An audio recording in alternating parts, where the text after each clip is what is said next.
ఆదివారం మాంసం తినకూడదు అని చెప్తుంది మన శాస్త్రం. మన శాస్త్రం చెప్పిన నిగూఢ రహస్యం ఏంటంటే ఆదివారం మాంసం భుజించిన వాళ్ళు సూర్యుడి యొక్క ఆగ్రహానికి గురవుతారు అని.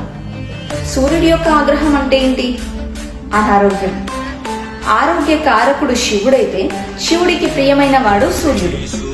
అందుకే శివారాధన చేస్తే సూర్యారాధన చేసినట్టే అని భావిస్తారు మన వాళ్ళు. ఆది అంటే మొదలు. దీన్ని మనం భానువారంగా పిలుస్తూ ఉంటాం. గ్రహాలన్నింటిలోనూ ప్రథమజ్ఞుడు సూర్యుడు. శ్రీకృష్ణుని యొక్క కొడుకు సాంబుడు ఒక పాపం చేయడం వల్ల కుష్టి రోగం పాలవుతాడు. దాన్ని నయం చేసుకోవడానికి ఆయన సూర్యోపాసన చేస్తాడు. దానివల్ల ఆయన జబ్బును నయం చేసుకుంటాడు. అలాగే మయూరుడు అనే ఒక కవి కూడా కుష్టి రోగం పాలైనప్పుడు ఆయన కూడా సూర్యోపాసన చేయడం వల్ల ఆయన వ్యాధి నయమవుతుంది.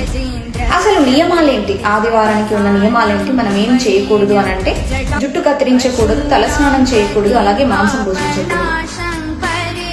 ఒక 100-150 ఏళ్ళు వెనక్కి వెళ్తే మన పెద్దవాళ్ళు ఉపవాసం ఉండేవాళ్ళు ఆదివారం రోజున. గురుకులాల్లో ఆదివారం సెలవు లేదు. కేవలం అమావాస్య తర్వాత వచ్చే పాడ్యమి నాడు మాత్రమే సెలవు దినాలు ఉండేవి. అనర్జయము రోజు సెలవు దినం ఉండేది. అనర్జయము అంటే ఏంటి? అనర్జయము అంటే అధ్యయనం లేని రోజు, అధ్యయనం చెయ్యలేని రోజు. ఏ రోజు వస్తుంది అని అంటే అమావాస్య, పాడ్యమి. ఆ రోజుల్లో సూర్యుడు మాత్రమే వస్తాడు, చంద్రుడు ఉండడు. కాబట్టి ఆ రోజుల్లో మాత్రమే మనకి సెలవు దినాలు ఉండేవి. ఇంకా ఎవరికి కావాల్సిన రోజు వాళ్ళు సెలవు ప్రకటించుకునే వాళ్ళు తప్ప ప్రత్యేకించి ఒక సెలవు దినం అంటూ మనకి లేదు. ఆది అంటేనే మొదలు.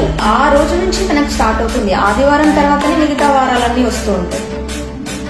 కాబట్టి మనం ఏ పని చేయాలనుకున్నా ఆదివారం చేస్తే తిరుగులేని రిజల్ట్స్ ఉంటాయి. ఆదివారం రోజు సూర్యుడికి ఆజ్యం ఇస్తే తిరుగులేని సంపద, ఆరోగ్యం ఇస్తాడు అని భావిస్తూ ఉంటారు. అసలు దీంట్లో ఉన్న సైన్స్ ఏంటి అంటే గ్రహాలన్నింటిలోనూ పెద్దవాడు సూర్యుడు. ఆదివారం రోజు సూర్యుడి నుంచి వచ్చే ఎనర్జీస్, ఇంటెన్సిటీ ఎక్కువగా ఉంటుంది. అందుకే ఆ రోజు ఉపవాసం ఉండడం గాని, దాన్ని ప్రత్యేకంగా భావించడం గాని మన పెద్దవాళ్ళు చేస్తూ ఉండేవాళ్ళు, మన పూర్వీకులు.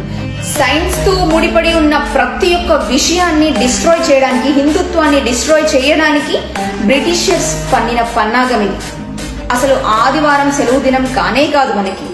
కానీ ఆదివారాన్ని సెలవు దినంగా మనకు ప్రకటించి దాని యొక్క విశిష్టతని మన భావితరాలకు తెలియకుండా చేశారు బ్రిటిషర్స్.